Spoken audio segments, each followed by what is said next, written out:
Excusez-moi, vous voulez pas participer à une petite interview sur Juin Vert? Bonjour, je fais partie du service communication de l'assurance maladie des Hauts-de-Seine et aujourd'hui nous allons tester les collaborateurs sur Juin Vert. À la nature, aux vacances. Au mois de juin et à l'écologie, j'imagine que c'est pas ça. Juin Vert est le mois dédié à la prévention du cancer du col de l'utérus.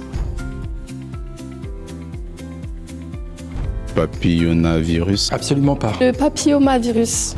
Le virus responsable du cancer du col de l'utérus est le papillomavirus ou HPV. Contrairement aux idées reçues, il peut également toucher les hommes en provoquant des cancers des parties génitales ou des cancers ORL.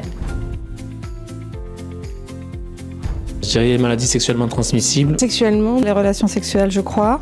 Le papillomavirus peut se transmettre par contact direct ou indirect avec la peau ou les muqueuses. 15%. 60%. 20%. 10%. 70%. Environ 80% des adultes sont touchés au moins une fois dans leur vie par le papillomavirus. Le plus souvent, le système immunitaire élimine spontanément le virus, mais dans 10% des cas, l'infection évoluera malheureusement vers une lésion cancéreuse.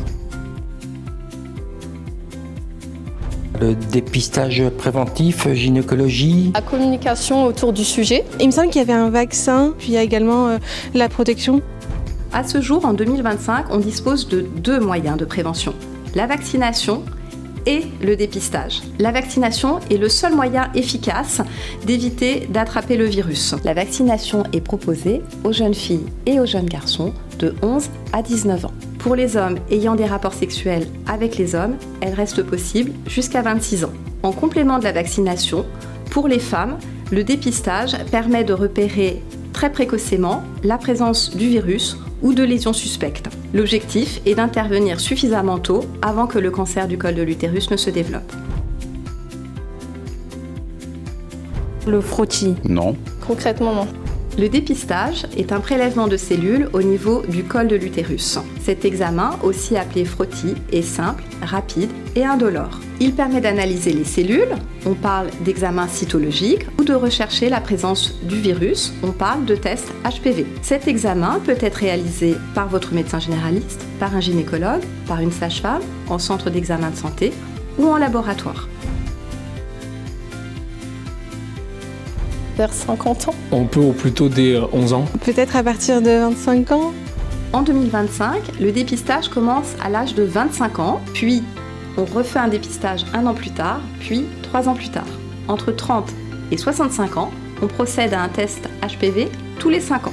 En cas de résultat anormal, des examens complémentaires seront nécessaires. Oui. J'imagine que oui, en tout cas je l'espère. Oui, je pense. Je pense, oui. Bien sûr. Oui. Dans le cas du programme national de dépistage organisé, l'analyse du prélèvement est remboursée à 100% par l'assurance maladie si vous êtes éligible. Alors n'hésitez pas, faites-vous dépister. Et si vous souhaitez en savoir plus, vous pouvez consulter la page dédiée à la prévention du cancer du col de l'utérus sur le site Amélie.